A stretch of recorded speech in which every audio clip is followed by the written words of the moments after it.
Good morning मेरे प्यारे बच्चों। उम्मीद है, आशा है कि आप सब कुशल मंगल होंगे, सब अच्छे से होंगे। आप अपनी प्रिपरेशन में मन लगा करके पढ़ाई कर रहे होंगे और अब तक के जो अपने मोल कॉन्सेप्ट के वीडियोस होंगे जो कंप्लीट हो चुके हैं वो आपने पढ़ लिया होगा, देख लिया होगा, नोट्स बना लिए होंगे, क्वेश्चन सॉल्व कर लिए होंगे। आज हम एक नए टॉपिक के साथ फिर से एक बार हाजिर हैं आप सबके सामने और टॉपिक का नाम है हमारे नॉर्मेलिटी। तो जैसा मैंने कहा था पिछले वीडियो में, तो आज हम लोग नॉर्मेलिटी इस पूरे की पूरी वीडियो में कंप्लीट करेंगे। तो एक बार फिर से बिना समय गंवाए हम लोग इस वीडियो की शुरुआत करते हैं। नॉर्मेलिटी के बारे में हम लोग पढ़ते हैं और सबसे पहले हम लोग बात करेंगे नॉर्मेलिटी के डेफिनेशन के बारे में। तो यहाँ पर लिखा है it is the number of equivalent और gram equivalent present in 1 litre of solution. तो अगर बेटा हम फॉर्मूला बनाने की बात करें तो फॉर्मूला में हम ऐसा लिख सकते हैं कि नंबर ऑफ इक्विवेलेंट, या फिर इसी को हम और क्या कह सकते हैं, gram equivalent divide by volume of solution in litre. अब सवाल आता है कि यहां पर यार ये नंबर ऑफ इक्विवेलेंट या ग्राम इक्विवेलेंट क्या होता है। तो ग्राम इक्विवेलेंट का फॉर्मूला होता है wait divide by equivalent weight. ठीक है, ये किसका फॉर्मूला हो गया, ये इसका हो गया ग्राम इक्विवेलेंट का फॉर्मूला हो गया। फिर मन में आ गया यार देखो वेट तो हमें पता है, चलो ठीक है, गिवन वेट होगा, गिवन मास होगा, वही पुट कर देंगे। लेकिन प्रॉब्लम ये है कि यहाँ पर इक्विवेलेंट वेट बराबर क्या होता है। इक्विवेलेंट वेट कैसे निकालते हैं हम लोग, equivalent weight is equal to होता है molecular weight divide by valency factor. और हमें पता है कि अगर कोई सॉल्यूट गिवन होगा तो उसका मॉलिक्यूलर वेट हम इजिली फाइंड आउट कर सकते हैं, है ना। प्रॉब्लम कहाँ आएगी, वैलेंसी फैक्टर नहीं पता हमें। वैलेंसी फैक्टर किस किस का होता है, कैसे कैसे उसको हम सॉल्व करते हैं, उसके आगे आगे जितनी भी स्लाइड्स होंगी उसमें हम इस चीज को समझेंगे और सीखेंगे। ठीक है, खैर अब समय आ गया है कि चूंकि ये सब चीज हम लोगों ने डिस्कस कर लिया तो इसको एक साथ हम पुट कर दें इस फॉर्मूला में, इस मेन वाले फॉर्मूला में पुट कर दें। नंबर ऑफ इक्विवेलेंट का फॉर्मूला क्या होता है, वेट अपॉन इक्विवेलेंट। तो मैं इसकी जगह पर लिख दूं weight divide by equivalent weight. ठीक है, ये हो गया ग्राम इक्विवेलेंट बराबर हो गया। ठीक है, और divide by volume of solution in litre. ठीक है, ये भी कंफर्म हो गया, ये अपने फॉर्मेट में लिख लेते हैं इसे। ये हो गया volume of solution in litre. अब क्लियर है सबको, कोई प्रॉब्लम नहीं। ओके, अब देखो इक्विवेलेंट वेट क्या होता है, इक्विवेलेंट वेट बराबर होता है molecular weight divide by valency factor. तो हम यहां पर अगर रख दें ऐसे wait divide by equivalent weight की जगह पे हमें क्या रखना है, molecular weight divide by valency factor. तो हम यहां लिख देंगे molecular weight divide by valency factor into volume of solution in litre. सही है। अब ये वैलेंसी फैक्टर यहां ऊपर चला जाएगा, क्या हो जाएगा, wait divide bye molecular weight into valency factor and divide by यहां पर क्या है, volume of solution in litre. ये क्या है बेटा, हम लोग क्या सॉल्व कर रहे हैं, क्या चीज है ये, नॉर्मेलिटी। ठीक है, तो ये सब नॉर्मेलिटी के बराबर है, तो हम लोग नॉर्मेलिटी फाइंड आउट कर रहे हैं। अब मुझे बेटा सब लोग बताइए, वेट अपॉन मॉलिक्यूलर वेट को हम लोग क्या बोलते हैं, मोल बोलते हैं। ठीक है, तो यहां पर क्या आ जाएगा, मोल आ जाएगा, इनटू क्या हो जाएगा, valency factor divide by volume of solution in litre. ठीक है, और ये किसके बराबर है, नॉर्मेलिटी के बराबर है। तो फॉर्मूला हमारा क्या बन जाएगा, देखो नॉर्मेलिटी का फॉर्मूला क्या बन गया, यहां पर सबको दिख रहा है, normality is equal to mole into valency factor divide by volume in solution, volume of solution in litre. अगर मैं वॉल्यूम को नॉर्मेलिटी से मल्टीप्लाई कर दूं तो मेरा फॉर्मूला आ जाएगा normality into volume is equal to mole into valency factor. आ गया सबको समझ में, क्लियर हो गया। एक बार फिर से देख लो, सबसे पहले हमने क्या लिखा, नॉर्मेलिटी का फॉर्मूला क्या होता है, नंबर ऑफ इक्विवेलेंट या gram equivalent divide by volume in solution, volume of solution in litre. Gram equivalent को हमने रिप्लेस कर दिया वेट अपॉन इक्विवेलेंट वेट से, इक्विवेलेंट वेट को हमने रिप्लेस कर दिया molecular weight divide by valency factor से। और वैलेंसी फैक्टर क्या होता है हम ये आगे सीखेंगे। तो हमारे पास एक फाइनल फॉर्मूला आ गया n into V is equal to normality into valency factor. और ये बेटा जो फॉर्मूला आया है, ये आया है एक्चुअल में नंबर ऑफ ग्राम इक्विवेलेंट का फॉर्मूला आया है। ठीक है, तो हमने क्या सीखा, number of gram equivalent is equal to normality into volume is equal to mole into valency factor. तो ग्राम इक्विवेलेंट का फॉर्मूला सबको एकदम क्लियर हो जाना चाहिए। जब भी आपके सामने कोई नॉर्मेलिटी का क्वेश्चन आए, आपको हमेशा यही सोचना है कि यार gram equivalent is equal to normality into volume होता है and gram equivalent is equal to mole into valency factor भी होता है। इस वजह से normality into volume is equal to mole into valency factor हो जाएगा। तो हमेशा आपको रखना यही है, लिखना यही है, और फिर इसमें जो भी आपको ऐसा कोई वेरिएबल हो जो क्वेश्चन पूछा जा रहा हो, इसी पर वैल्यूज पुट करके आपको सॉल्व करना है। ठीक है, समझ में आ गई बात। नीचे एक नोट लिखा हुआ, बड़ा इंपॉर्टेंट नोट है कि we never calculate normality direct, first calculate molarity and then normality. तो सबसे पहले हम लोग मोलरिटी फाइंड आउट करेंगे और फिर उसके बाद हम लोग नॉर्मेलिटी फाइंड आउट करेंगे। ठीक है, सबको क्लियर हो गया बेटा यहां तक? चलिए अब एक पॉइंट हम लोग थोड़ा समझ लेते हैं। जैसा कि मैंने अभी आपको समझाया कि नंबर ऑफ इक्विवेलेंट और gram equivalent is equal to normality into volume of solution in litre is equal to mole into valency factor. ठीक है, इतना सबको क्लियर हो गया? अब मुझे बताओ बेटा, यहां पर जैसे अगर मैंने लिख दिया है और आप सबको ये भी पता है, अगर मैं नॉर्मेलिटी बराबर भी लिखना चाहूं ऐसे, तो मैं इसको लिख सकता हूं mole divide by volume of solution in litre is equal to valency factor. तो मैं अगर अपने बच्चों से पूछूं कि यार mole of solute divide by volume of solution actual में क्या होता है, तो हर बच्चा हमारा बता सकता है ये मोलरिटी है। क्या है? मोलरिटी।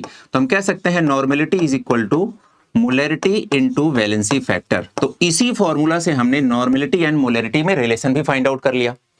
अब हमें जब भी कोई क्वेश्चन सॉल्व करना है तो हमें ये ध्यान रखना है, पहला पॉइंट, और दूसरा पॉइंट ये ध्यान रखना है।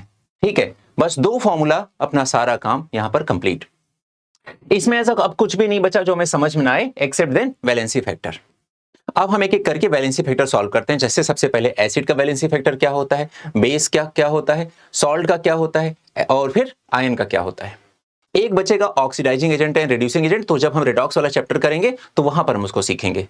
ठीक है, क्योंकि उसके लिए basic calculation of oxidation states तो एटलीस्ट हमें आइडिया होना ही चाहिए, तो वो तो उसी चैप्टर में पता चलेगा। ठीक है, तो ये इतना हम लोग इस चैप्टर में कंप्लीट करने वाले हैं। आइए सबसे पहले हम देखते हैं एन फैक्टर या वैलेंसी फैक्टर फॉर एसिड्स। अब अगर मैं किसी एसिड के लिए देखना हो तो देखो, एसिड की अपनी पहचान किस चीज से होती है? एक एसिड जाना जाता है H+ निकालने से। जो एसिड H+ निकालता है, मतलब जो भी कंपाउंड H+ निकालता है वाटर में डिसॉल्व करने के बाद H+ प्रोवाइड करता है, वही हमारा एसिड कहलाता है।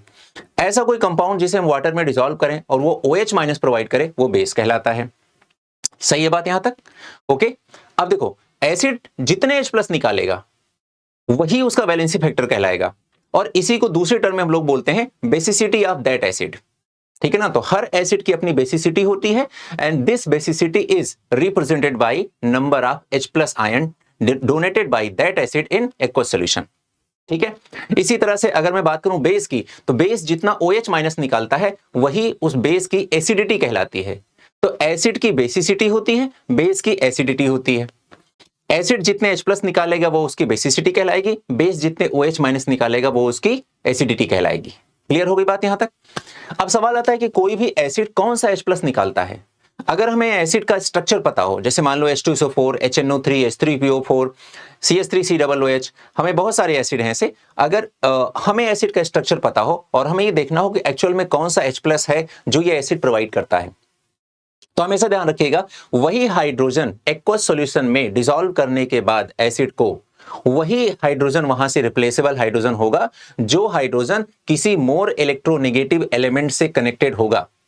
मोस्ट प्रोबेबली ऐसा देखा गया है ज्यादातर स्ट्रक्चर्स में कि वो हाइड्रोजन ऑक्सीजन से कनेक्टेड होता है, वही हाइड्रोजन वहां से रिप्लेस किया जा सकता है, क्योंकि उसमें ईएन का डिफरेंस इतना ज्यादा आ जाता है कि H पे इजीली पॉजिटिव लग जाता है, दूसरे वाले एलिमेंट पे इतना ही आसानी से नेगेटिव लग जाता है, और आसानी से वो H+ के फॉर्म में निकल सकता है। ठीक है, आइए देखते हैं। यहां पर हमारे पास HCl है। HCl तो बहुत ही आसान है, एक H+ हो जाएगा और ये Cl- हो जाएगा, तो एक H+ प्रोवाइड करेगा तो इसका वैलेंसी फैक्टर 1 हो जाएगा। HNO3 की बात करें तो देखो ये हाइड्रोजन है, एक ही हाइड्रोजन प्रोवाइड करेगा, H+ प्रोवाइड करेगा, एक प्रोटॉन प्रोवाइड करेगा, तो इसका वैलेंसी फैक्टर 1 हो जाएगा। ये H2SO4 है, इसके पास रिप्लेसेबल हाइड्रोजन 2 है। ठीक है, ये H3PO4 है, इसके पास रिप्लेसेबल हाइड्रोजन 3 है। ये H3PO3 है, इसके पास रिप्लेसेबल हाइड्रोजन 2 है। ये H3PO2 है, इसके पास रिप्लेसेबल हाइड्रोजन 1 है।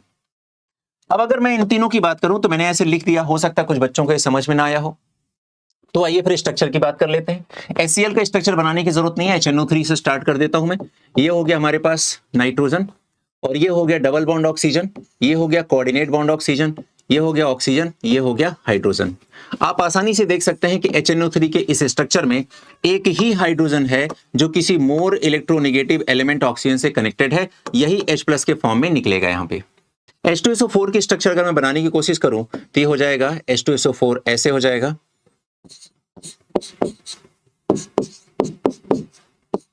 ये हो गया H2SO4 का स्ट्रक्चर। जब आप इस स्ट्रक्चर को देखेंगे बेटा तो आसानी से पाएंगे कि यहाँ पर ये हाइड्रोजन कनेक्टेड है इस मोर इलेक्ट्रोनेगेटिव एलिमेंट ऑक्सीजन से, ये हाइड्रोजन कनेक्टेड है इस मोर इलेक्ट्रोनेगेटिव एलिमेंट ऑक्सीजन से। तो यहाँ पर दो रिप्लेसेबल H+ अपने पास प्रेजेंट है, इस वजह से मैंने इसका इन फैक्टर 2 लिख दिया है। ठीक है, अब अगर हम बात करें H3PO4, H3PO3 और H3PO2 की, तो एक साथ हम डिस्कस करेंगे। इन तीनों का स्ट्रक्चर मैं एक साथ बना रहा हूं। कैसे स्ट्रक्चर बनेगा? ये फास्फोरस हो गया। तीनों स्ट्रक्चर में P डबल बॉन्ड O तो प्रेजेंट ही रहना है, वो मैंडेटरी है स्ट्रक्चर बनाते समय, ध्यान रहे इस बात का। फिर हमने एक P डबल बॉन्ड O बना दिया और फिर हमने एक P डबल बॉन्ड O बना दिया। ठीक है, पहला स्ट्रक्चर H3PO3 का, दूसरा H3PO3 का और तीसरा H3PO2 का। तो H3PO4 3 2। ठीक है, अब जब आपने सब में P डबल बॉन्ड O बना दिया, अब मुझे बताइए टोटल स्ट्रक्चर में क्या आना चाहिए? H3PO4 आना चाहिए। मुझे बताइए, एक मैंने फास्फोरस यहां पर बना दिया है, एक ऑक्सीजन बना दिया है, क्या बचा यहां पर? 3 ऑक्सीजन 3 हाइड्रोजन। मुझे आप बताइए OH के कितने पेयर बन जाएंगे? यहां पर 3 पेयर बन जाएंगे, वही 3 पेयर यहां पर कनेक्ट कर दीजिए। OH OH और OH। ठीक है, कनेक्ट हो गया। अब मुझे बताइए यहां पर रिप्लेसेबल हाइड्रोजन आपको कितने दिख रहे हैं? 3 दिख रहे हैं, इस वजह से मैंने यहां पर वैलेंसी फैक्टर 3 लिखा है। ठीक है, चलिए H3PO3 के स्ट्रक्चर बनाइए। आपने P यहां पर एक बना दिया है, एक O यहां पर आपने लिख दिया है। अब आप क्या क्या पास के बचेगा? 2 ऑक्सीजन और 3 हाइड्रोजन। OH के कितने पेयर बनेंगे? वो तो 2 ही बनेंगे। ठीक है, तो यहां पर हम लोग क्या लिखेंगे? अपने पास हो जाएगा ये OH हो जाएगा। ठीक है, ये हो जाएगा OH हो जाएगा। और फिर अपने पास क्या बच गया? एक हाइड्रोजन इसके पास बच गया, जो हाइड्रोजन को हम सेंट्रल एटम से डायरेक्टली कनेक्ट कर देंगे। अब आपको देखना है कि कितने रिप्लेसेबल हाइड्रोजन है। मैंने पहले ही सिखा रखा है, वही हाइड्रोजन रिप्लेस होगा जो मोर इलेक्ट्रोनेगेटिव एलिमेंट से जुड़ा होगा। और यहां पर आप देख रहे हैं कि ये वाला हाइड्रोजन रिप्लेसेबल हाइड्रोजन कहलाएगा, ये वाला हाइड्रोजन रिप्लेसेबल हाइड्रोजन कहलाएगा, इसलिए H3PO3 में हमने 2 लिखा है। क्लियर? H3PO2 की बात कर लें तो H3PO2 का स्ट्रक्चर देखिए, पहले PO बन गया, एक P एक O चला गया, एक ऑक्सीजन बचा, 3 हाइड्रोजन बचे, लेकिन OH का पेयर तो केवल एक ही बनेगा। तो OH का पेयर एक ही बनेगा, तो ये OH का एक पेयर हो गया और 2 हाइड्रोजन को हम डायरेक्टली इसके सेंट्रल एटम से कनेक्ट कर देंगे। तो मैं आपसे बोलूं कि एक ही हाइड्रोजन तो इसके पास है जो रिप्लेसेबल है, इस वजह से H3PO2 में एक वैलेंसी फैक्टर होगा, एन फैक्टर केवल एक होगा। उम्मीद करता हूं कि स्ट्रक्चर बनाने के बाद से बहुत अच्छे से बच्चों को क्लियर हो गया होगा कि एक्चुअल में हम किस हाइड्रोजन को रिप्लेसेबल हाइड्रोजन कंसीडर करते हैं, क्योंकि यहां पर हाइड्रोजन ऐसा भी है जो सेंट्रल एटम से जुड़ा हुआ है, लेकिन फास्फोरस और हाइड्रोजन की इलेक्ट्रोनेगेटिविटी ऑलमोस्ट सेम होती है, 2.1 होती है दोनों की, है ना, अगर मोलिक्यूलर स्केल की बात करें तो, और इलेक्ट्रोनेगेटिविटी की कोई यूनिट नहीं होती है। ठीक है, तो ऐसे केस में इसके पास एक सिंगल रिप्लेसेबल हाइड्रोजन है। क्लियर हो गया बेटा सबको? अब आते हैं बेसिस के केस में। हम क्या देखते हैं? बेसिस के केस में number of replaceable OH minus ही उसका वैलेंसी फैक्टर कहलाएगा या बेस की एसिडिटी कहलाएगी। इसके पास केवल एक OH माइनस है, वैलेंसी फैक्टर 1, इसके पास 2 OH माइनस है, वैलेंसी फैक्टर 2, इसके पास भी 2 OH माइनस है, वैलेंसी फैक्टर 2, और इसके पास 3 OH माइनस है, वैलेंसी फैक्टर कितना हो जाएगा? 3 हो जाएगा। क्लियर हो गई बात? इजी था, कोई टेंशन नहीं। अब आगे आते हैं हम लोग किसका देखते हैं? सॉल्ट का। सॉल्ट के केस में हम लोग क्या देखते हैं बेटा? कोई भी सॉल्ट देखो एक्चुअल में बनता कैसे? डबल डिकम्पोजिशन से बनता है। Acid plus base is equal to salt plus water, ऐसा हम लोगों ने 9th की क्लास में पहली बार पढ़ा होगा। ठीक है, अब आप इस बात को समझिए, कोई भी सॉल्ट अगर है तो एक्चुअल में क्या होता है? न्यूट्रल कंपाउंड होता है। न्यूट्रल कंपाउंड का मतलब होता है कि उसमें कोई चार्ज जनरेट ना हो, और कोई चार्ज कैसे जनरेट नहीं होगा? तब नहीं होगा जब total positive charge is equal to total negative charge हो जाए। ठीक है, ऐसे केसेस में आप बताइए, जैसे मान लीजिए हमने NaCl लिखा, तो हमें किसी भी सॉल्ट के केस में एन फैक्टर कैसे निकालना होता है? या तो टोटल पॉजिटिव चार्ज कैलकुलेट कर लीजिए या फिर टोटल नेगेटिव चार्ज, दोनों नहीं करना है क्योंकि दोनों के नंबर सेम है, तो या तो पॉजिटिव करिए या तो नेगेटिव करिए, और जो नंबर आएगा वही उस सॉल्ट का क्या कहलाएगा? Valency factor. जैसे NaCl के केस में हम इसको अगर ब्रेक करें तो हम पाएंगे कि ये Na प्लस है प्लस Cl माइनस है, तो नेगेटिव चार्ज भी एक ही है और पॉजिटिव चार्ज भी एक ही है, हमेशा same he number of positive and negative charge रहता है, तो वैलेंसी फैक्टर क्या हो जाएगा? 1 हो जाएगा। ध्यान रहे बेटा, वैलेंसी फैक्टर हमेशा विद पॉजिटिव साइन होता है। कहने का मतलब कभी भी नेगेटिव साइन अगर आ भी रहा है तो भी हम विदाउट साइन लिखेंगे, है ना। तो केवल न्यूमेरिक वैल्यू से मतलब है, हमें कभी भी साइन पे ध्यान नहीं देना है, ये ध्यान रहे सब बच्चों को। MgCl2 को अगर हम ब्रेक करें यहां पर तो हम आसानी से पाएंगे कि MgCl2 कैसे ब्रेक होगा, Mg+2 एंड +2Cl माइनस। अब आप देखेंगे टोटल पॉजिटिव चार्ज कितना है 2 और टोटल नेगेटिव चार्ज कितना है 2 -2, तो कुल मिला के क्या होगा आंसर हमारा 2 हो जाएगा। AlCl3 को अगर हम ब्रेक करें तो ये ब्रेक होगा Al+3 में +3Cl माइनस में। तो नेगेटिव चार्ज कितना आ रहा है टोटल -1, एक क्लोरीन पे ऐसे 3 क्लोरीन से टोटल नेगेटिव चार्ज कितना आ गया -3 और टोटल पॉजिटिव चार्ज कितना आ गया +3, यानी कि या तो पॉजिटिव या तो नेगेटिव, दोनों नहीं, तो 3 आ रहा है ना, तो टोटल यहां पर हम केवल 3 लिखेंगे। ठीक है, इसी तरह से अगर हम FeSO4 को ब्रेक करें तो ये ब्रेक होगा Fe+2 में +SO4 -2 में। तो मैं बोलूं आपसे total positive charge +2, total negative charge -2, और मैंने कहा केवल मैग्नीट्यूड से मतलब रखना है, अपन को साइन से मतलब नहीं रखना है, तो आंसर क्या हो जाएगा 2।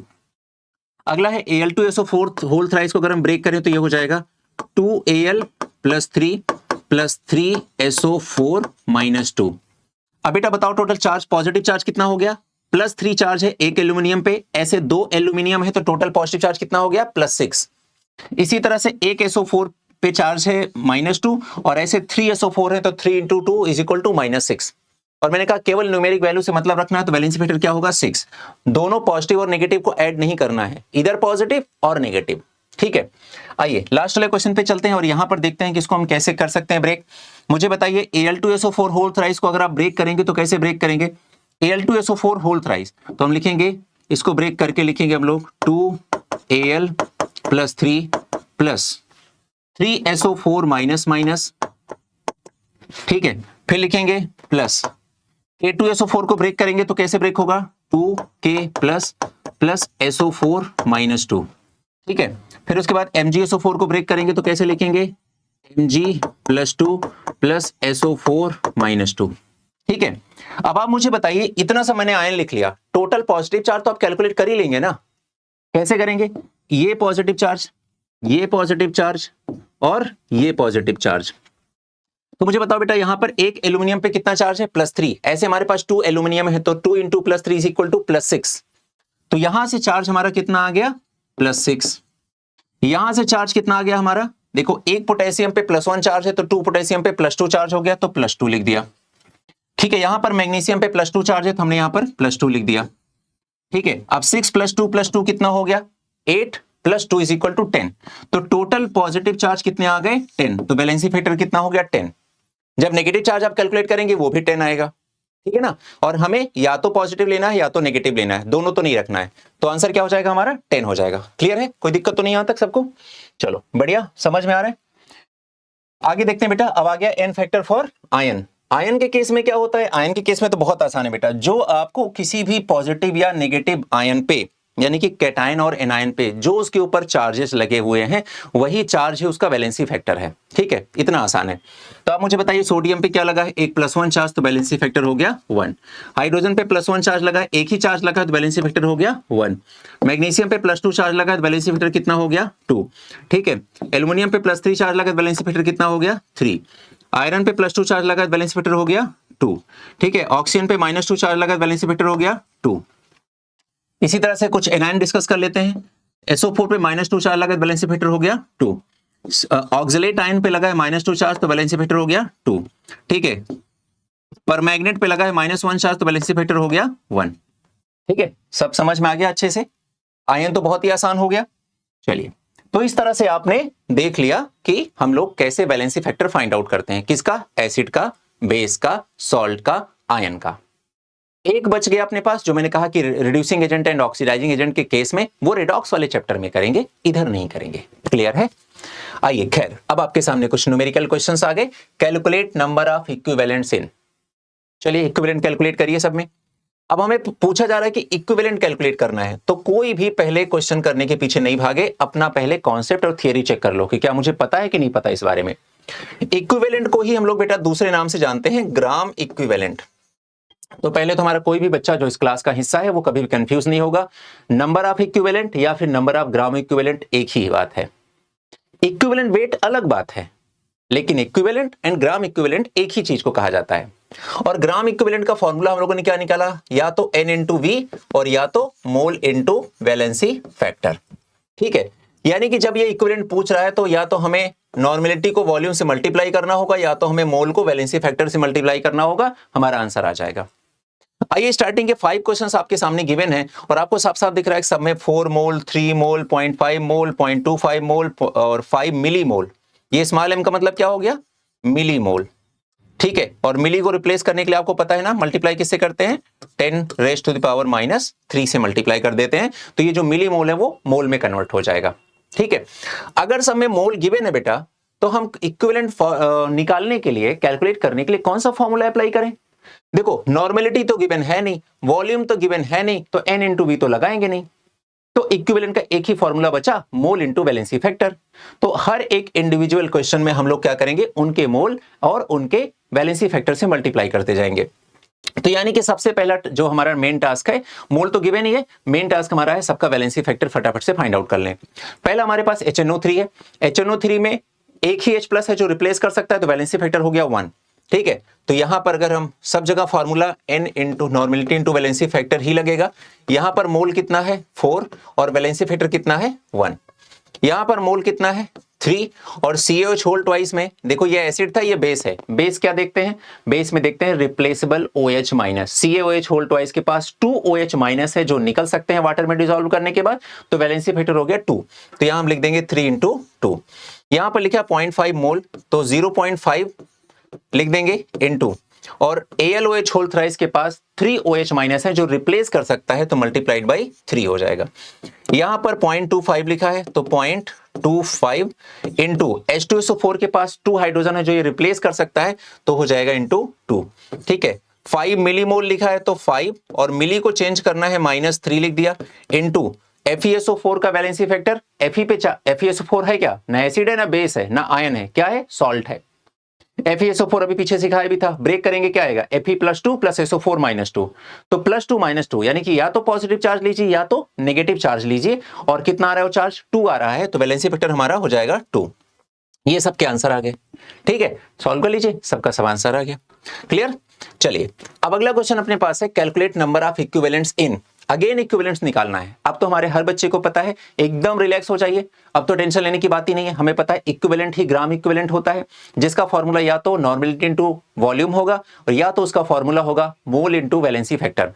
ठीक है, अब यहां पर हम देखते हैं किस तरह का डेटा गिवन है। हर जगह normality volume, normality volume, normality volume, normality volume, normality volume, यानी कि फॉर्मूला क्या लगेगा? n इंटू वी लगेगा। ठीक है, तो यहां पर जो इक्विवेलेंट दिया गया है इसका मतलब इसका फॉर्मूला क्या हो जाएगा? n into V. ठीक है, is equal to mole into valency factor. लेकिन इस वाले सारे क्वेश्चन में क्या लगेगा? n इंटू वी लगेगा। ठीक है, चलिए देखते हैं, सॉल्व करते हैं। n कितना है? 4 और वॉल्यूम कितना है? 500। लेकिन ध्यान रखना है, जब हमने नॉर्मेलिटी फाइंड आउट करने की कोशिश की वहां पर हम लोगों ने वॉल्यूम ऑफ सॉल्यूशन को लीटर में लिखा था। बस यही ध्यान रखना है हमारे हर बच्चे को कि यहां पर ml में अगर वॉल्यूम दिया गया है तो उसको आप लीटर में कन्वर्ट करना बिल्कुल ना भूलें। एक छोटी सी मिस्टेक जो हो सकती है पहले से ही सही करके रख लीजिए, ताकि वो क्वेश्चन में हमारे सही आंसर लाने में हेल्प करे। ठीक है, तो ये हो गया 500 ml, और हमें पता है ml को अगर लीटर में कन्वर्ट करना है तो सीधा सीधा 1000 से डिवाइड कर दीजिए। ठीक है, तो यहां पर हमने 1000 से डिवाइड कर दिया, ये ऐसे ऐसे ऐसे ऐसे ऐसे ऐसे ऐसे इज इक्वल टू 2 ऐसे आ गया। ठीक है, इसी तरह बाकी आप फटाफट से खुद से सॉल्व कर सकते हैं। यहां पर लिखा है n/5। कल मैंने सिखाया था मोलरिटी के केस में कि m/10 लिखा हो तो इसका मतलब होता है मोलरिटी इज इक्वल टू 1/10। इसी तरह से n/5 का मतलब हुआ कि नॉर्मेलिटी इज इक्वल टू 1/5। कभी डरना घबराना नहीं है इस तरह की चीजों से, यही छोटी छोटी बातें डर लगती है जो एग्जाम में क्वेश्चन नहीं हो पाते। n/5 का मतलब क्या हुआ? Normality is equal to 1/5।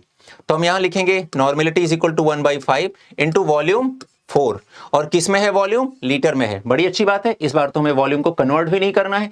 ml में होता तो लीटर में कन्वर्ट करते, 1000 से डिवाइड करके। लीटर में है तो लीटर में ही पुट कर देंगे, कोई टेंशन वाली बात ही नहीं है। तो यहां पर ये अपना आंसर आ जाएगा। ठीक है, जो भी आएगा 0.8 के आसपास। यहां पर देखो लिखा n/10, वैसे इसका नाम क्या पड़ेगा? Deci normal solution. क्या नाम पड़ेगा? Deci normal solution. जैसे हम लोगों ने m/10 पढ़ा था डेसी मोलर, वैसे ये कहलाएगा डेसी नॉर्मल सॉल्यूशन। और n/10 का मतलब क्या हुआ? Normality is equal to 1/10। तो यहां पर नॉर्मेलिटी हमारी आ गई 1/10, वॉल्यूम हमारा है 200 ml और ml को लीटर में कन्वर्ट करना है तो या तो ऊपर 10⁻³ से मल्टीप्लाई करें या नीचे 1000 से डिवाइड कर दें। तो नीचे हमने कर दिया 1000 से डिवाइड, ये जीरो ये 2 जीरो गायब हो गए, ठीक है। ये हो गया 550, तो ये आ गया 1/50 आ गया। और ज्यादा अगर आपको सॉल्व करना है तो आप खुद से कर सकते हैं, है ना, वो छोटी पार्ट है इसलिए मैं उसको डिस्कस नहीं कर रहा हूं, ठीक है। अब यहां पर लिखा n/20, n/20 का मतलब normality is equal to 1/20, then the normality is equal to 1/20, तो ये आ गया 1/20 इनटू क्या हो गया 400 ml, और ml को किस में कन्वर्ट करना है, लीटर में, तो लीटर में कन्वर्ट करने के लिए क्या कर देंगे हम लोग 1000 से डिवाइड कर देंगे, ऐसा 0 से 0 0 0 ऐसा कैंसिल हो गया, ठीक है, और ये ऐसा 2 आ गया, तो 2/100 इज इक्वल टू 1/50 इसका भी आंसर आ गया, ठीक है। यहां पर देखेंगे हम लोग, ये लिखा है 0.5 नॉर्मल, तो 0.5 लिख दिया हमने, ये नॉर्मलिटी हो गई, और वॉल्यूम किस में है, लीटर में ही दिया गया है, तो लीटर में है तो कोई कन्वर्ट करने की जरूरत नहीं है, तो ये कितना आ जाएगा 2.0 के आसपास आ जाएगा, ठीक है। सब समझ में आ गया बेटा। तो इक्विवेलेंट या ग्राम इक्विवेलेंट हम लोग फाइंड आउट करते हैं दो तरह के फॉर्मूला से, N/V या तो मोल इंटू वैलेंसी फैक्टर, और दोनों पे हम लोगों ने इतने क्वेश्चन की प्रैक्टिस करके देख लिया। आगे बढ़ते हैं। अब क्वेश्चन है कैलकुलेट नॉर्मेलिटी ऑफ दिस जो भी दिया गया है। अब मुझे आप बताइए बेटा, नॉर्मेलिटी का फॉर्मूला अभी मैंने आपको क्या सिखाया, मैंने कहा जब भी क्वेश्चन नॉर्मेलिटी का आएगा हमेशा लिखेंगे NV is equal to mole into valency factor is equal to gram equivalent. इतना लिखने के बाद ही क्वेश्चन सॉल्व करेंगे नॉर्मेलिटी के। अब आप देखिए कि नॉर्मेलिटी फाइंड आउट करना है और आपको क्या क्या गिवन है, और मैंने दूसरा फॉर्मूला भी आपको बताया था, normality is equal to molarity into valency factor. अभी मैंने प्रूव करके दिखाया था, ऐसा नहीं कि मैंने आपको बोला कि रट लीजिए, है ना। और यहां पर पहले क्या दिया है, मोलरिटी दिया गया है और H2SO4 हमारे सामने गिवन है। हमें तो नहीं लग रहा कि n इंटू यहां पर कुछ भी निकालने से मतलब ये नॉर्मेलिटी आ जाएगी। नॉर्मल चूंकि मोलरिटी गिवन है, नॉर्मेलिटी पूछा गया, तो सिंपल है कि हमें कौन सा फॉर्मूला अप्लाई करना है, normality is equal to molarity into valency factor. बहुत सिंपल सादा सा फॉर्मूला है, तो हम लोग ये अप्लाई कर देंगे, है ना। Then the normality is equal to molarity into valency factor हो गया, और मोलरिटी कितनी गिवन है 4 गिवन है, ठीक है, और वैलेंसी फैक्टर H2SO4 का कितना होगा, हमारे हर बच्चे को पता है 2 होगा, क्योंकि H2SO4 एक एसिड है, इसके पास 2 रिप्लेसेबल H+ प्रेजेंट है, इस वजह से ऐसा होगा, ठीक है। तो ये हो गया हमारे पास टोटल आंसर, आप खुद से ये फाइनल वाला करते रहेंगे। अब आ गया 0.5 मोलर H3PO4, तो अब फिर से वही बात आ गई कि क्या ये क्या है मोलरिटी, और इसका वैलेंसी फैक्टर हम लोग निकाल सकते हैं, हमें पता है, तो हम लिखेंगे 0.5, और H3PO4 का वैलेंसी फैक्टर अभी पीछे मैंने सिखाया कितना आएगा 3 आएगा, तो ये आ जाएगा 1.5। यहां है मोलरिटी दिया गया है, फिर से अगेन 0.2 इनटू NaOH का वैलेंसी फैक्टर अभी पीछे सिखाया 1 होगा, क्योंकि इसके पास 1 रिप्लेसेबल OH माइनस प्रेजेंट है। यहां पर 2 मोलर लिखा हुआ है इनटू, और MgOH होल्टो इसके पास 2 OH माइनस रिप्लेसेबल है, तो ये इसका आंसर आ गया। यहां पर 1 मोलर लिखा है और इसके पास रिप्लेसेबल हाइड्रोजन 1 है, तो इसका आंसर आ गया, ठीक है। तो अब आगे देखते हैं, अगला हमारे पास है यहाँ पर क्वेश्चन नंबर 4 आ गया, कैलकुलेट मोलरिटी ऑफ, और कुछ गिवन यहाँ पे डेटा है कि मोलरिटी हमें कैलकुलेट करनी है, फाइंड आउट करनी है। मुझे लगता है हमारा हर बच्चा इस चीज को बहुत आसानी से खुद से सॉल्व कर सकता है। मोलरिटी आपसे क्वेश्चन में उसकी डिमांड है, पूछा जा रहा है, और नॉर्मेलिटी सबकी गिवन है, और नॉर्मेलिटी एंड मोलरिटी में सबको रिलेशन भी पता है कि normality is equal to molarity into valency factor, then the molarity is equal to normality divide by valency factor, है ना। तो हर जगह normality is equal to molarity into valency factor apply करेंगे हम लोग, और फिर हम कहेंगे कि मोलरिटी फाइंड आउट करना है, so this is the normality divide by valency factor. बस सब में रखते जाइए। ये इसकी देखो यहाँ पर तो देखो साफ साफ मोलरिटी ही गिवन है, तो यही आंसर हो गया, इसमें तो कुछ सॉल्व भी नहीं करना है कि 2 मोलर सॉल्यूशन बन जाएगा। यहाँ पर n/10 मतलब deci normal solution, and the normality is equal to 1/10। तो यहाँ पर अगर हमारा नॉर्मेलिटी इज इक्वल टू 1/10 है, और हमें पता है वैलेंसी फैक्टर इस H2SO4 एसिड का 2 हो जाएगा, तो मोलरिटी क्या हो जाएगी 1/10 इंटू 2 हो जाएगी, यानी कि आंसर आ जाएगा 1/20 आ जाएगा, ठीक है, ये आंसर हो गया। H3PO3 का सबको वैलेंसी फैक्टर पता है कितना होगा, 2 होगा, ऑलरेडी बता रखा है। H3PO2 का वैलेंसी फैक्टर 1 होगा, सबको बता रखा है। H3PO4 का वैलेंसी फैक्टर 3 होगा, वो भी अभी डिस्कस कर लिया हम लोगों ने, और बाकी सबके वैलेंसी फैक्टर पता है। तो ये क्वेश्चन आप डू इट योरसेल्फ, खुद से सॉल्व करिए, है ना, और सबके आंसर आपको खुद से निकाल के कमेंट सेक्शन में जरूर से जरूर लिखना है आंसर ये। चलिए अगले क्वेश्चन पे चलते हैं हम लोग। Find the normality of 50 gram of calcium carbonate present in 500 ml of solution. ठीक है, कर लोगे इसे, बहुत आसान है बेटा। 50 ग्राम ऑफ कैल्शियम कार्बोनेट यानी कि यही हमारा क्या है, सोल्यूट है। और हमेशा क्या बताना है, नॉर्मेलिटी। मैंने कहा जैसे ही नॉर्मेलिटी का क्वेश्चन आए आप हमेशा लिखना ना भूलें, NB is equal to mole into valency factor is equal to gram equivalent, या फिर इसी को हम और क्या बोलते हैं, इक्विवेलेंट। ठीक है। और अब नॉर्मेलिटी कैसे निकालेंगे, normality is equal to mole into valency factor divide by volume of solution in litre. बस यही रखना है आपको। ठीक है। अब ये रखने में तो मुझे नहीं लग रहा किसी बच्चे को कोई प्रॉब्लम होनी चाहिए। सबसे पहले नॉर्मेलिटी इज इक्वल टू, अब मोल कैसे फाइंड आउट करेंगे बेटा हम लोग, मोल कैसे फाइंड आउट करते हैं, मोल का फॉर्मूला क्या होता है, given mass divide bye molecular mass. और कैल्शियम कार्बोनेट का मॉलिक्यूलर मास तो हम सबको रटा होना चाहिए, 100 है, नहीं याद है तो निकाल लो। कैल्शियम का 40 होता है, कार्बन का 12 होता है, ऑक्सीजन का 16 होता है, 16 इंटू 3 हो गया, तो 48 प्लस 12 कितना हो गया, 60, 60 प्लस 40 कितना हो गया, 100 हो गया। ठीक है। तो कैल्शियम कार्बोनेट का मास आ गया, मतलब मॉलिक्यूलर मास आ गया 100, और गिवन मास कितना है 50, 50 पर 100 कितना आ गया 1/2, तो मोल तो आ गया 1/2। ठीक है। तो यहां पर हम लिख दिया 1/2 इनटू वैलेंसी फैक्टर कितना है कैल्शियम कार्बोनेट का, अगर हम इसे ब्रेक करेंगे तो कैल्शियम प्लस प्लस, अरे CO3 माइनस माइनस में ब्रेक करेंगे, यानी कि इधर पॉजिटिव चार्ज और negative charge, and both are 2, है ना, इन मैग्नीट्यूड। तो यहां पर हम लिख देंगे 2, तो ये वैसे तो इससे कैंसिल आउट हो जाएगा। फिर नीचे वॉल्यूम ऑफ सॉल्यूशन कितना है 500, लेकिन किस में है, ml में है, तो इसको किस में कन्वर्ट करना पड़ेगा, लीटर में कन्वर्ट करना पड़ेगा। और लीटर में कन्वर्ट करने के लिए क्या करेंगे, ऊपर 1000 से मल्टीप्लाई कर देंगे, तो ऊपर 1000 से मल्टीप्लाई कर दिया, और ऐसे 500 से 1000 से 2 टाइम्स आएगा आंसर, तो आ जाएगा 2 normal, normality is equal to 2। चलिए, बहुत आसान क्वेश्चन था। Next question is find the normality of 4.1 gram H3PO3 present in 100 ml solution. I think हर बच्चा हमारा इसको बहुत प्यार से खुद से सॉल्व कर सकता है। This is the given mass of H3PO3 and you can find the molecular mass of H3PO3 and this is the volume of solution in ml and you have to convert this volume in litre, है ना, by multiplying 1000। ठीक है, वही सब पुरानी बातें हैं, सब वही करना है। हाइड्रोजन का आपको मैं बता दूं कितना हो जाएगा, मास कितना होता है इसका 1 होता है। फास्फोरस कितना होता है 31 होता है। ऑक्सीजन का कितना होता है 16 होता है। ठीक है, तो आप इजीली फाइंड आउट कर सकते हैं हाइड्रोजन कितने हैं 3 है, तो 3 × 1 प्लस फास्फोरस 31 प्लस ऑक्सीजन कितनी है अपने पास 3 है, तो 16 × 3, ये हो गया 48 हो गया, प्लस ये 31 हो गया, प्लस ये 3 हो गया। ठीक है, तो ये मॉलिक्यूलर मास आ गया। अब खुद से सॉल्व कर लीजिए, 4.1 डिवाइड बाई ये इनटू वॉल्यूम करके सॉल्व कर लेना है। बैलेंसी फैक्टर जरूरत पड़े तो H3PO3 का बैलेंसी फैक्टर कितना होता है 2 होता है, वो आपको बहुत अच्छे से सिखा दिया गया है by structure. 0.5 gram of a base was completely neutralised by 100 ml of 0.2 normal acid, find equivalent weight of that base. ठीक है, कर लोगे, बताऊं, चलो सॉल्व कर लेते हैं। तो एक बेस है हमारे पास, उसका कुछ अमाउंट दिया गया है 0.5 ग्राम दिया गया है, और उसको न्यूट्रलाइज करने के लिए हमने एक एसिड का यूज किया गया है, और वो उसका वॉल्यूम एंड नॉर्मेलिटी गिवन है। सवाल है कि ऐसे क्वेश्चन में कॉन्सेप्ट क्या होता है, ऐसा नहीं कि मैं बस लिखना स्टार्ट कर दूं सॉल्यूशन करा दूं आपके दिमाग में कुछ जाए ही नहीं।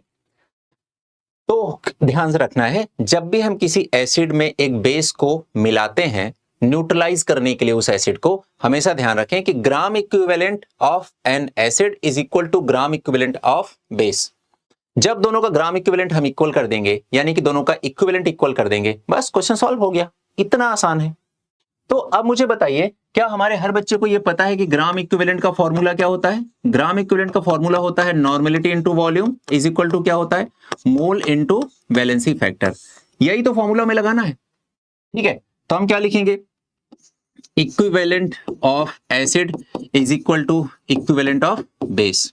ठीक है, अब मुझे बताइए एसिड का निकालना है, एसिड में क्या दिया गया है, मास दिया गया है। अब मास दिया गया है तो हम क्या रख सकते हैं, नॉर्मेलिटी तो गिवन नहीं है, वॉल्यूम तो गिवन नहीं है, तो n इंटू बी तो रख नहीं सकते, तो मोल इंटू वैलेंसी फैक्टर रख लेते हैं। चलो, तो हमने बेस वाले केस में रख दिया mole into valency factor of base. ठीक है, ऐसा रख दिया, इज इक्वल टू एसिड के केस में क्या रखेंगे, एसिड के केस में देखो नॉर्मेलिटी एंड वॉल्यूम गिवन है, तो यहां लिख देंगे NV ऑफ एसिड। ठीक है, बस हो गया, सॉल्व हो गया। ऐसे ही करना है आपको। अब करना क्या, देखो एसिड के केस में जो गिवन है वो लिखो, नॉर्मेलिटी कितना गिवन है बेटा 0.2 इंटू वॉल्यूम कितना गिवन है 100, ml में गिवन है तो किस में कन्वर्ट करोगे, लीटर में। कैसे करोगे, 1000 से डिवाइड करके, तो इसको हमने 1000 से डिवाइड कर दिया। ठीक है, ये आ गया अपना, ये 0 से हमने ये दशमलव हटा दिया यहाँ पे। ठीक है, दशमलव हट गया यहाँ से, तो फिर ये कितना हो गया 20 हो गया, और 20 जीरो का एक जीरो ये हटा दिया तो 2 डिवाइड बाई 100 आ गया, ये 2 डिवाइड बाई 100 आ गया। अब इधर आ जाते हैं, अब निकालना है मोल इनटू वैलेंसी फैक्टर। तो सबसे पहले हम क्या निकालेंगे, मोल। इसका क्या है मोल, मोल कैसे निकालेंगे, गिवन मास कितना है 0.5 gram divide by molecular mass ही तो हमें पता ही नहीं है, और वही तो हमें अच्छा इक्विवेलेंट वेट निकालना है, तो हम निकालेंगे मॉलिक्यूलर मास, ठीक है। और क्या करेंगे, इनटू वैलेंसी फैक्टर।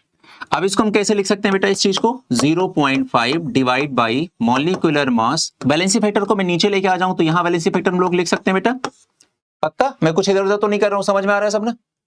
अब molecular weight divide by valency factor को ही तो हम क्या बोलते हैं, इक्विवेलेंट वेट बोलते हैं। तो ये हो जाएगा 0.5 डिवाइड बाई इक्विवेलेंट वेट हो गया, इज इक्वल टू कितना आ गया, 2/100 आ गया, या फिर 1/50 आ गया। तो 1/50 इज इक्वल टू 0.5/E। तो E इज इक्वल टू क्या आ जाएगा, E इज इक्वल टू आ जाएगा 0.5 इंटू 50। अब ये जीरो से ये दशमलव गायब, और ये कितना आ गया 25। ठीक है, क्लियर हो गया, सबको समझ में आ गया कैसे क्वेश्चन सॉल्व किया हम लोगों ने? बहुत कुछ खास नहीं था, बहुत इजी था, है ना? एक बार आप देखेंगे आपको भी समझ में आ जाएगा। नेक्स्ट क्वेश्चन है 0.45 gram of acid, molecular weight is 90, was exactly neutralized by 20 ml of 0.5 normal NaOH and then find the basicity of acid। अगर वो आपसे बेसिसिटी पूछ रहा है, इसका मतलब सिंपल सी बात है, वो आपसे एन फैक्टर की बात कर रहा है, वैलेंसी फैक्टर की बात कर रहा है, वो पता चल जाएगा, आंसर आ जाएगा। और मैंने कहा जब भी एक एसिड को बेस से न्यूट्रलाइज करते हैं तो हमारा कॉन्सेप्ट हमसे क्या कहता है कि आपको क्या करना है, चुपचाप एसिड और बेस के ग्राम इक्विवेलेंट दोनों इक्वल करके लिख देने हैं, बराबर करके लिख देने हैं, बस क्वेश्चन आ जाएगा। तो ये है हमारा एसिड, तो हम यहां लिखेंगे gram equivalent of an acid is equal to gram equivalent of base, ठीक है। अब अगर हम ग्राम इक्विवेलेंट एसिड की बात करें तो बताओ इसमें फॉर्मूला क्या रखेंगे, जबकि हमें पता है कि ग्राम इक्विवेलेंट का फॉर्मूला दो होता है, या तो N इंटू वी होगा या तो मोल इंटू वैलेंसी फैक्टर होगा, इन्हीं दोनों में से कोई होगा। मैं आपसे पूछ रहा हूं बच्चों, आप बताओ एसिड के केस में इन दोनों में से कौन सा फॉर्मूला रख दें हम? N इंटू वी तो रख नहीं सकते, क्योंकि ना तो नॉर्मेलिटी गिवन है ना तो वॉल्यूम गिवन है, तो हमें क्या रखना बेहतर होगा, मोल इंटू वैलेंसी फैक्टर। तो हमने एसिड के केस में रख दिया mole into valency factor is equal to, base के केस में देखो हमें क्या गिवन है, नॉर्मेलिटी भी और वॉल्यूम भी, तो यहां रख देंगे NV, ये बेस के केस में, ठीक है, और ये एसिड के केस में। चलिए अब क्या करना है, चुपचाप वैल्यूज पुट करिए।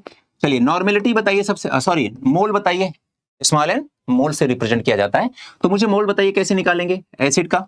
देखो मोल कैसे निकालते हैं, given mass divide bye molecular mass, molecular mass कितना है 90, ठीक है ना, समझ में आ गई बात, डन, इनटू वैलेंसी फैक्टर जो कि हमें फाइंड आउट करना है, क्योंकि वही पूछ रहा है बेसिसिटी ऑफ एसिड क्या होगा, इज इक्वल टू नॉर्मेलिटी कितनी गिवन है अपन को 0.5, यानी कि 1/2 भी लिख सकते हैं ना, 0.5 को 1/2 भी तो लिख सकते हैं, इनटू वॉल्यूम कितना है 20 ml, ठीक है, और हमें पता है ml में नहीं रखना, लीटर में रखना है वॉल्यूम, तो 1000 से डिवाइड कर देंगे, तो यहां रख देंगे डिवाइड बाई 1000, ठीक है। अब हम लोग क्या कर सकते हैं, ये दशमलव यहां से हटा सकते हैं, तो 2 जीरो यहां पर हम बढ़ा लेंगे, है ना, कोई दिक्कत नहीं। अब ये 2 जीरो से ये 2 जीरो हमने हटा दिया, यहां से इस जीरो से जीरो को हटा दिया, इस 2 से इस 2 को हमने गायब कर दिया, ठीक है, ये 45 से 90 को गायब कर दिया तो 2 आ गया, तो आंसर आ गया valency factor divide by 2 is equal to 1, ठीक है, तो valency factor is equal to कितना आ गया 2। ये देखो आपका आंसर आ गया, कितने प्यार से कितना स्मूथली हम लोगों ने क्वेश्चन को सॉल्व कर लिया। मैं बार बार आपको ये समझाना चाह रहा हूं बेटा कि क्वेश्चन से डरने की कोई जरूरत नहीं है, आप अपने कॉन्सेप्ट पे पकड़ रखिए, उस कॉन्सेप्ट पर बेस्ड कई सारे अच्छे क्वेश्चंस कर लीजिए, उसके बाद फिर आ जाइए सॉल्व करने, आराम से आ जाएगा आपको क्वेश्चन, ठीक है। चलिए आगे बढ़ते हैं हम लोग, और अगला क्वेश्चन है the equivalent weight of an divalent metal is 24, the volume of hydrogen liberated at STP by 12 gram of same metal when added to excess of an acid solution is, ठीक है। ऐसा कुछ अपन से कह रहा है कि इक्विवेलेंट आपको दिया गया है किसी डाइवेलेंट मेटल का इज 24, और volume of hydrogen is liberated at STP by 12 gram of the same metal से कितना वॉल्यूम निकलेगा।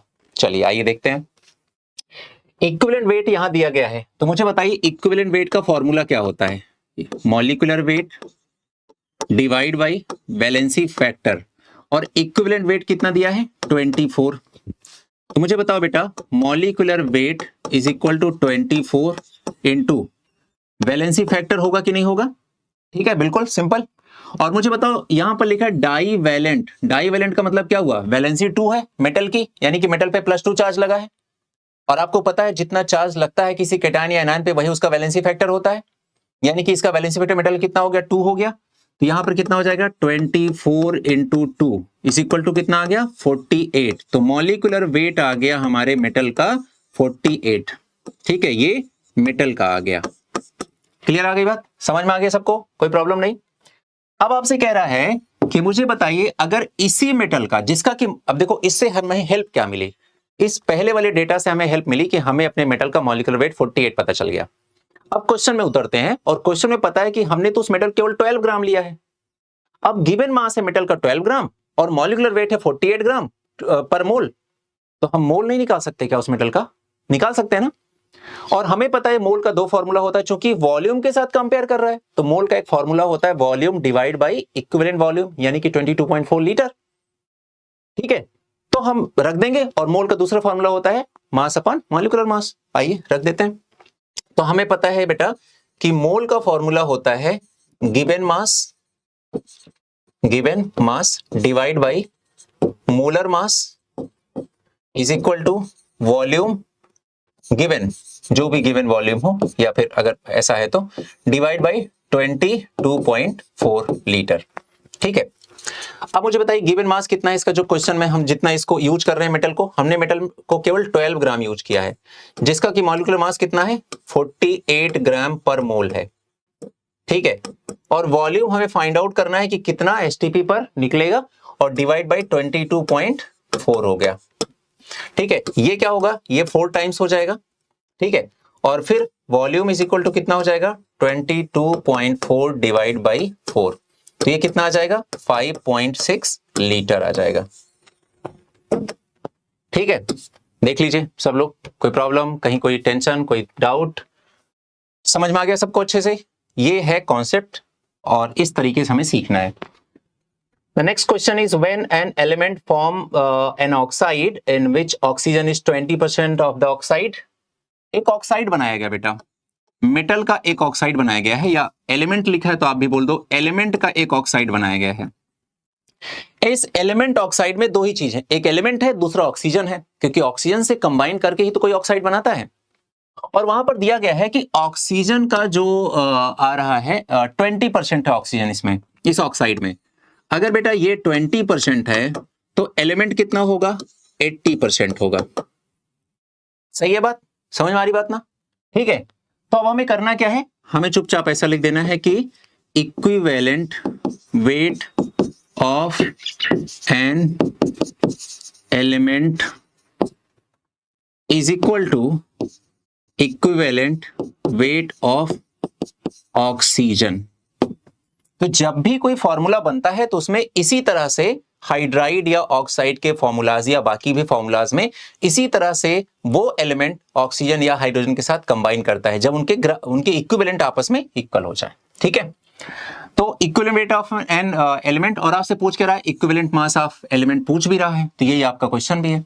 इक्विवेलेंट वेट ऑफ ऑक्सीजन कैसे फाइंड आउट करेंगे, तो आपको पता है molecular weight divide by valency factor, ऐसा कर लेते हैं, है ना, ताकि यहाँ पे हम लोग बेहतर क्या होगा कि ग्राम इक्विवेलेंट, मैंने इक्विवेलेंट गलत बोल दिया, gram equivalent of an element is equal to gram equivalent of oxygen. ठीक है, बस ये आपको पुट कर देना है। ठीक है, अब आप बताइए ऑक्सीजन यहां पर अगर हम यहां पर वैल्यूज पुट करें तो हम कैसे लिखेंगे, मोल इनटू वैलेंसी फैक्टर कर सकते हैं। ठीक है, ग्राम इक्विवेलेंट का फॉर्मूला ऐसा भी हो सकता है, और मोल आपको पता है हम लोग कैसे रख सकते हैं, वेट अपॉन मॉलिक्यूलर वेट, और वैलेंसी फैक्टर नीचे लेके आ जाएंगे, ऐसे हो जाएगा। ठीक है, ऐसा रख सकते हैं। इसी तरह से इस साइड भी रख सकते हैं कि weight upon molecular weight divide by valency factor. और हमें पता है बेटा कि ये चीज क्या होती है, ये तो इक्विवेलेंट वेट है, तो ये हो जाएगा वेट अपॉन इक्विवेलेंट वेट किसका, एलिमेंट का, इज इक्वल टू, अब यहां पर जो जो गिवन हो, हाँ आइए रख लेते हैं। देखिए ये वेट कितना है ऑक्सीजन का 20 divide by molecular weight oxygen का कितना होता है 16, एक ऑक्सीजन पे चार्ज कितना लगता है -2, तो वैलेंसी फैक्टर कितना हो जाएगा 2। ठीक है, तो यहां में रख दिया 2। क्लियर है। ठीक है, अब ये आप नीचे कितना हो जाएगा, 8 हो जाएगा, तो आ जाएगा 20 डिवाइड बाई 8 आ जाएगा। ठीक है, इसका केस सॉल्व हो गया। ये वेट यहां रखा गया है, ये मॉलिक्यूलर वेट ये रखा गया है, ये वैलेंसी फैक्टर ये रखा गया है। ये ऑक्सीजन का सारा केस सॉल्व कर लिया हम लोगों ने। अगर हम इसकी बात करें बेटा, तो देखो वेट कितना गिवन है, 80 ग्राम गिवन है, 80 डिवाइड बाई ई हो जाएगा। ठीक है ना। अब हम इसको सॉल्व कर लें, देखो क्या हो जाएगा, 80 divide by E is equal to 20 divide by 8। ये 0 से 0 ऐसे कैंसिल हो गया, ये हो गया 4 टाइम्स, ये 4 इंटू 8 कितना हो गया, ये आ गया 32। ठीक है, then the equivalent weight is equal to 32। ये आपका आंसर आ गया। ये आपका प्रीवियस ईयर क्वेश्चन है। ठीक है, उम्मीद करता हूं आपको सबको समझ में आ गया होगा। हमें क्या करना है बेटा, हमेशा ध्यान रखना है, जब भी कोई केमिकल कॉम्बिनेशन होता है, जब भी कोई केमिकल रिएक्शन होती है, आपको उस क्वेश्चन को सॉल्व करने के लिए कॉन्सेप्ट इधर क्या रखना है आपके, कि ग्राम इक्विवेलेंट एक का दूसरे के साथ इक्वल कर दीजिए। और ग्राम इक्विवेलेंट का फॉर्मूला अपने दिमाग में वही लेके चलिए जो बार बार बता रहा हूं आपसे, N इंटू वी या फिर मोल इंटू वैलेंसी फैक्टर। मोल इंटू वैलेंसी फैक्टर को थोड़ा सा अपने आप में स्मार्टली कन्वर्ट करने की आदत डालिए। मोल को हम लोग लिख सकते हैं वेट अपॉन, क्या लिख सकते हैं, मॉलिक्यूलर वेट। और इस वैलेंसी फैक्टर को अगर मैं नीचे लेके आ जाऊं तो molecular weight upon valency factor खुद में इक्विवेलेंट वेट बन जाता है। एक तरह से हम कह सकते हैं कि वेट अपॉन इक्विवेलेंट वेट, और वही तो है कि ग्राम इक्विवेलेंट को हम लोग क्या लिखते हैं, ये भी तो लिखते हैं वेट अपॉन इक्विवेलेंट वेट। ठीक है, ऐसा भी लिख सकते हैं। क्लियर हो गई बात ना। तो चलिए ठीक, यहां तक कंप्लीट हो गया, और इसके साथ ही आपकी नॉर्मेलिटी पूरी की पूरी कंप्लीट हो गई। उम्मीद करते हैं हमारे हर बच्चों ने इस क्लास को एंजॉय किया होगा, समझा होगा। ठीक है, अभी भी अगर अब वैसे कोई कॉन्सेप्चुअल कोई प्रॉब्लम तो नहीं आनी चाहिए, आएगी भी नहीं। ठीक है, फिर भी अगर आपको लगता है कि कुछ और डिस्कस हो जाए तो आप कमेंट सेक्शन में बता दीजिएगा। बाकी हाँ, एक बड़े लेवल पे क्वेश्चन प्रैक्टिस, जिसमें अभी हम लोगों ने N1 B1 is equal to N2 B2 और मिक्सिंग और डाइल्यूशन, ये सब अभी जो नहीं किया, उनके क्वेश्चन हम एक साथ करेंगे जब ये सारे के कॉन्सेप्ट क्लियर हो जाएंगे तो। ठीक है, तो कॉन्सेंट्रेशन टर्म्स में हम लोगों ने अभी तक कंप्लीट किया molarity, molality, mole fraction and normality. Normality में हमें बहुत अच्छी चीज सीखने को मिली, ग्राम इक्विवेलेंट क्या होता है, या फिर इक्विवेलेंट उसी को बोलते हैं, या फिर इक्विवेलेंट वेट क्या होता है, और फिर बैलेंसी फैक्टर क्या होता है। इतने सारे इंपॉर्टेंट चीजें हम लोगों ने डिस्कस कर लिया। अगर क्लास में आप बहुत ही ऐसे मतलब अटेंटिव होकर के सीख रहे होंगे, समझ रहे होंगे, तो 100% आपकी केमिस्ट्री को इंप्रूव करने से कोई भी नहीं रोक सकता है। अपना ये एक ऐसा चैनल है जिसमें मैं कोई एडवर्टीजमेंट नहीं कर रहा हूं, मैं कोई आपको ऐसा प्रेशराइज नहीं कर रहा हूं, कोई आपके लिए कंपल्सन नहीं है कि नहीं आप इस चैनल को सब्सक्राइब करिए, लाइक करिए, कुछ नहीं। आप अपने फायदे के लिए यूज करिए। आप देखिए, आपको लग रहा है कि आपके लिए रेलेवेंट चीजें बताई जा रही हैं, समझाने का तरीका सही है, पेस सही है, क्लास सही है, क्वालिटी सही है ना, और आपकी चीजों में इंप्रूवमेंट हो रहा है, जो पहले आपने कहीं से और नहीं सीखा, अगर आपको ये सीखने में आपकी हेल्प कर रहा है ये चैनल, तो चुपचाप इस चैनल को फॉलो करते रहिए, हमारे साथ साथ वीडियोस को फॉलो करते रहिए। कहीं भी कोई भी लाइक करने की जरूरत नहीं है, कोई भी अननेसेसरी कमेंट करने की कोई जरूरत नहीं है, प्रेस करने की कोई जरूरत नहीं है। आप चुपचाप, हाँ, जो मैं कह रहा हूं कि अगर क्वेश्चन सॉल्व किया उसका आंसर आप कमेंट सेक्शन में बताइए तो बताइए। आपको कोई टेंशन है, प्रॉब्लम है, कुछ नहीं समझ में आ रहा है, कोई प्रॉब्लम चल रही है, वो बताइए। मैं आपके प्रॉब्लम के सॉल्यूशन का कोई जरिया बनना चाहता हूं, है ना, कोई एडवर्टाइजमेंट का प्लेटफॉर्म नहीं बनाना चाह रहा हूं। इसलिए क्लास स्टार्ट होने से लास्ट तक मैं कभी नहीं कहता हूं इस चैनल के बारे में क्या है। ठीक है, सिर्फ कंटेंट वाइज डिस्कशन होगा, कंटेंट क्वालिटी वाइज होगा। मुझे बाकी ऐसे टीचर की तरह ऐसे उछलना कूदना, तेज आवाज में बात करना, या फिर ऐसा क्लास में मस्करी करना, जोक सुनाना, वो सब मेरे को आता नहीं है।